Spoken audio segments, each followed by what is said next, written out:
Lang agad-agad akala mo multo. Ang masasabi ko lang, kalma. Baby, kalma. And again, that was Lagabog by Skasta Clear.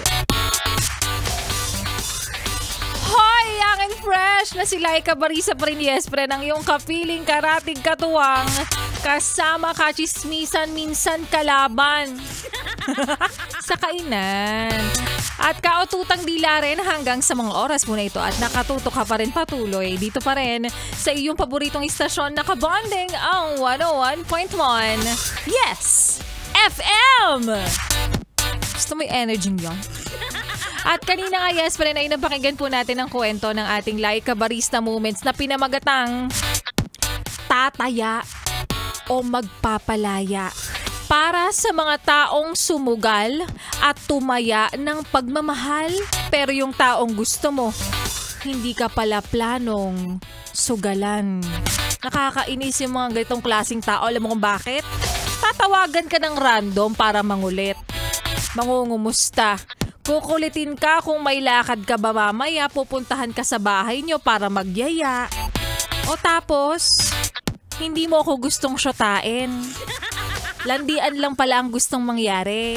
Alam mo, bago mo kasi pakiligin, siguraduhin mo munang gusto mong jowain, hindi lang basta gusto mo lang, alam mo na. Hindi yung kapag nag-demand na sa'yo kung anong meron tayo, bigla kang maglalaho, diba? Yan ang problema sa inyo. Kaya be mindful sa'yo, yes friend, na nakikinig ngayon. Dahil lahat tayo gusto natin ng happily ever after. Ganyan yung gusto nating storya. Pero minsan paulit-ulit kasi tayong babagsak sa once upon a time. Pero hindi ibig sabihin naman yun, syempre. Hanggang dun ka lang, oo. Kundi para ipaalala lang sa'yo, yes, pero na kapag hindi pa happily ever after yung storya mo, ibig sabihin yan, hindi pa tapos ang kwento mo. Ay, gusto mo yung pinapalubag ko yung loob mo? Basta ang bottom line natin, yes, friend, jowain mo yung taong tutulungan kang mag-grow. Hindi yung babanatan ka ng, lugaw ka ba, love? Bagay ka kasi sa itlog ko. Oh, alam mo na. Alam ko na yung sinasabi mo. Oh, alam ko yung reply mo eh. Paano kasi mag-grow kung hindi ka naman nagpapadilig? Diyos ka! Gustong gusto. Yan yung mga gusto niyong topic. Kopya. Wait lang mga yes friend, may tumatawag. Sagutin ko lang. Hi sir, wait lang po. Naka-ere lang po ako. Balikan ko po kayo po. Sir? Ayan, binalik. Kailangan ko siyang sagutin kasi urgent.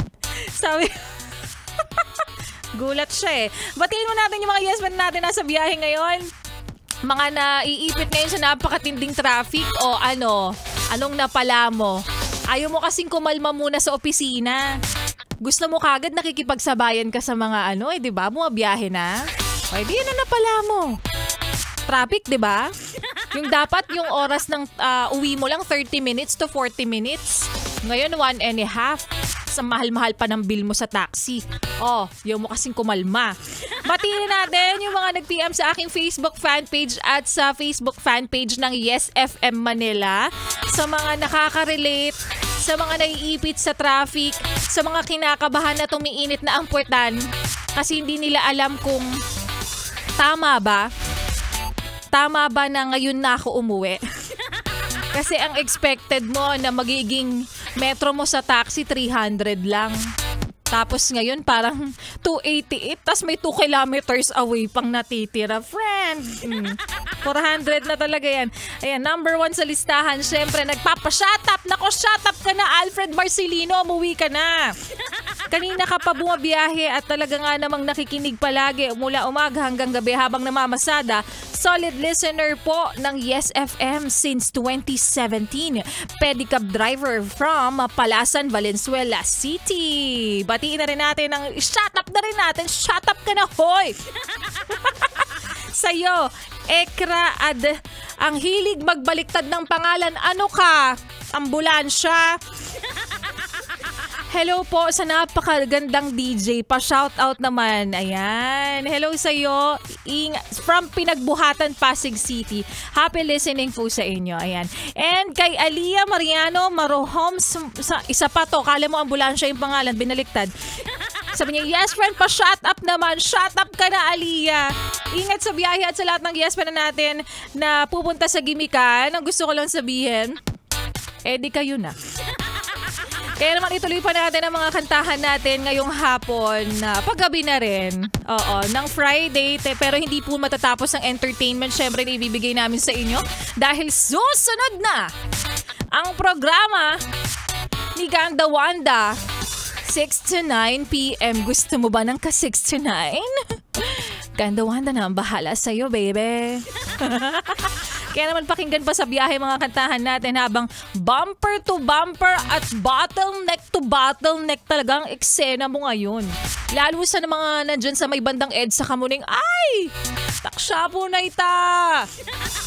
Tindi ng traffic dyan kasi ginagawa yung yung flyover. So mga 3 months pa yan. So konting tiis, dalaloy din ang ginhawa. Sabi nga ng tubig. Tubig. Kasama at karama, yes friend, ang susunod nating kanta na para sa'yo na akala mo pang kaibigan lang ang nadarama. Oh shucks, ito ba'y pag-ibig na? Kasi nga, it feels so good. Kaya naman here's Pantropiko by Beanie. Pero ikaw, pantropa ka lang. Dito, sa iyong paboritong istasyon na kabanding ang 101.1. Yes, FM.